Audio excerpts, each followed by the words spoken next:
ከሞትን በኋላ ነፍሳችንን መከተል የሚችል መሳሪያ ተሰራ። ተመራማሪዎች ከሞትን በኋላ ነፍሳችን ወዴት ይሄዳል ለሚለው መልስን ይዘው መጥተዋል። ከሞትን በኋላ ምን ይፈጠራል? ምን እንሆናለን?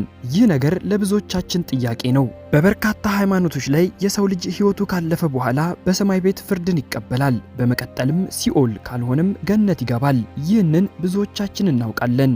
ተመራማሪዎች ግን ከሞትን በኋላ ወዴት እንሄዳለን ለሚለው የተለየ መልስን ይዘው መጥተዋል። እዚህ ድምዳሜ ላይ የደረሱትም በጣም የተራቀቁ ቴክኖሎጂዎችን ከሰሩና ለዓመታት ጥናት ካደረጉ በኋላ ነው። እኔም በዛሬው ቪዲዮ ከሞትን በኋላ ነፍሳችን ወዴት ትሄዳለች ሲሉ ተመራማሪዎች ያስቀመጡትን መልስ አስቃኛችኋለሁ። በቅድሚያ ግን ወደዚህ ቻናል አዲስ ከመጣችሁ ሰብስክራይብ በማድረግ የዜና አዲስ ቤተሰብ መሆን ትችላላችሁ። ቪዲዮን ቀለል አድርጋችሁ ላይክ በማድረግ ጀምሩት። ሞት ለሁላችንም የማይቀር የተፈጥሮ ሕግ ነው።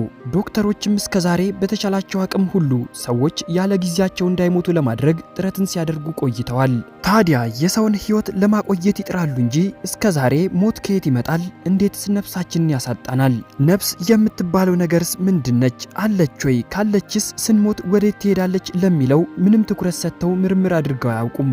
በ2022 የዛሬ 3 ዓመት ግን በሀገረ ሩሲያ ሚሊዮን ዶላሮች የፈሰሱበት ሰው ከሞተ በኋላ ምን ይፈጠራል የሚለው ላይ ብዛት ያላቸው ተመራማሪዎች ጥናትን አድርገዋል።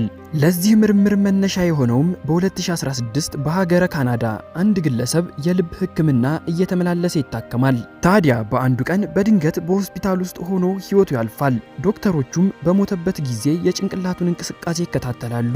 ታዲያ ግለሰቡ ልቡ ብትቆምም ጭንቅላቱ ለተወሰነ ጊዜ በስራ ላይ ነበር። በዶክተሮቹ ገለጻም ይህ ግለሰብ ከሞተ በኋላ ህልም የሚመስል ነገር ሲያይ ነበር ብለዋል። ከዛ በኋላም በርካታ ተመራማሪዎች ከሞትን በኋላ ጭንቅላታችን ውስጥ ምን ይፈጠራል ለሚለው መልስን ይዘው መጥተዋል። የሰው ልጅ ከሞተ በኋላ ለ10 ደቂቃዎች ያክል ጭንቅላቱ ስራ አያቆምም። ይህም ማለት አንድ ሰው ሲሞት እንደሞተ ያውቃል። ይህ ብቻ ሳይሆን በነዛ 10 ደቂቃዎች ውስጥ በህይወት ውስጥ ደስተኛ የነበረባቸውን ቀናቶች በሙሉ ያስታውሳቸዋል። የሚወዳቸውን ሰዎች በህልሙ ያያቸዋል። በእነዚህ ደቂቃዎች ውስጥ የሞተው ሰው መጥፎ ነገሮችን ማየት እንደማይችልም ተመራማሪዎቹ ይናገራሉ። የሚያየው ደስተኛ የሆነባቸውን ቀናቶች ብቻ ነው። አንዳንዴም በዚህ ሐሳብ ውስጥ ሆኖ የሞተው ሰው እንባ ሊፈሰው ይችላል። ከ10 ደቂቃዎች በኋላ ግን ጭንቅላቱ ሙሉ በሙሉ ስራ ያቆማል። ታዲያ እነዚህ ተመራማሪዎች ከሞትን በኋላ ጭንቅላታችን ይሰራል ቢሉም ከሰውነታችን የሚወጣ ነፍስ አለ ወይስ የለም? ካለስ ነፍሳችን ወዴት ይሄዳል ለሚለው ግን መልስ የላቸውም ነበር። የሩሲያ ተመራማሪዎች ግን ይህንን ነገር ማጥናት ጀመሩ። ጥናቱን የጀመሩት ከ1971 ጀምሮ ነው። በወቅቱ በሀገር ሩሲያ ዋና ከተማ ሞስኮ ውስጥ የሚገኘው ሳይኮፊዚዮሎጂ ማዕከል ስንሞት ከሰውነታችን የሚወጣ ነገር መኖሩንና ለመኖሩን ለማወቅ ከኬጂቢ ጋር በጣምራ ትልቅ ምርምርን አድርገዋል። ይህ ምርምር የተመራው በዶክተር ግሪጎሪ ሲሆን ለምርምሩም በወቅቱ የነበሩትን ዘመናዊ መሳሪያዎች በሙሉ ተጠቅመዋል። የተጠቀሟቸው ዘመናዊ መሳሪያዎችም የዘመኑ ካሜራዎችን፣ ኤሌክትሮማግኔቲክ ሴንሰሮችን፣ ሌዘር ኢንተርፌርሞሜትር እና ሌሎች ዘመናዊ ቴክኖሎጂዎችን ተጠቅመዋል። በምርምሩ ወቅትም አንድ ሊሞት የተቃረበ ሰውን በክፍል ውስጥ አስተኝተው ነፍሱ እስኪወጣ ተጠባበቁ። ታዲያ ግለሰቡ ሕይወቱ እንዳለፈ ከመሳሪያዎች ውስጥ አንዱ ከሰውየው ጭንቅላት ውስጥ ከባድ ኃይል እንደወጣ መዘገበ። ይህ ኃይልም ለረጅም ጊዜያት በክፍል ውስጥ ቆይቷል። ምርምሩ በድጋሚ የተደረገ ሲሆን የማሽኑ መልስ ግን አንድ አይነት ነበር።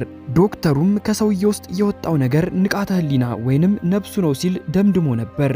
ታዲያ ይህ ምርምር ከተደረገ ከበርካታ ዓመታት በኋላ በ2022 የሩሲያ ተመራማሪዎች ሌላ አዲስ ነገር ይዘው ብቅ ብለዋል። የዚህ አይነት ምርምሮችን በማድረግ የሚታወቁት የሩሲያ ድንቅ የምርምር ሰዎች ነፍስ ከስጋ ስትለይ ማወቅ የሚችልና ነፍስ የምትሄድበትን ቦታ መከተል የሚችልን ዘመናዊና ውስብስብ ከባድ መሳሪያን ይዘው መጥተዋል። ይህ መሳሪያ ስሙ SIC ወይንም ስፒሪት አይደንቲፊኬሽን ኮድ በመባል ይጠራል። ማሽኑን ለመስራት ረጅም ዓመታት ፈጅቶባቸዋል። የሰራውም ድርጅት ቪላርቴክ የሚባል ሲሆን ድርጅቱም ማሽኑን ፍቃደኛ በሆኑ 50 ሆስፒታሎችና 2060 ሰዎች ላይ ሞክሮታል። ይህ ማሽን ከንቃተ ህሊናችን ወይንም ነፍስ እያልን ከምንጠራው ነገር ጋር እጅጉን በተራቀቀ መንገድ እንዲገናኝ ይደረጋል።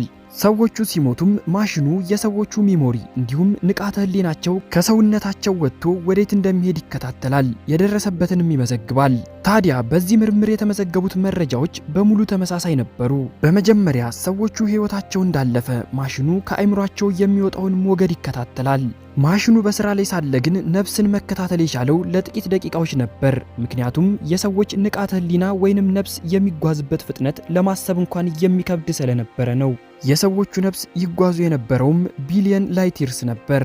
በመሃል ማሽኑ ከብዶት ስራ ያቆመ ሲሆን በድጋሜ ማሽኑን ሲያስነሱት ግን ከሰዎች ውስጥ የወጡት ነፍሶች ወይንም ንቃተ ህሊናዎች መዳረሻቸውን ያደረጉት ጄዜድ 140 የተባለውን ጋላክሲ ነበር። ተመራማሪዎቹ የሰዎቹ ነፍስ ወደዚህ ጋላክሲ ለምን ሄደ ለሚለው ምንም አይነት መልስ የላቸውም። ብዙዎችም እዚህ ጋላክሲ ላይ ምን አለ፣ የሰዎች ነፍስ ከወጣ በኋላም ለምን ወደዚህ ጋላክሲ ሄዳል ለሚለው መልስን አላገኙም። አሁን ላይም በርካታ ሰዎች ኢንተርኔት ላይ ሰርች ከሚያደርጓቸው ነገሮች ውስጥ አንዱ ይህ ጋላክሲ ነው። ይህንን ነገር ወደፊት ጊዜ የሚፈታው ይሆናል። እናንተስ ስለዚህ ምርምር ምን ትላላችሁ?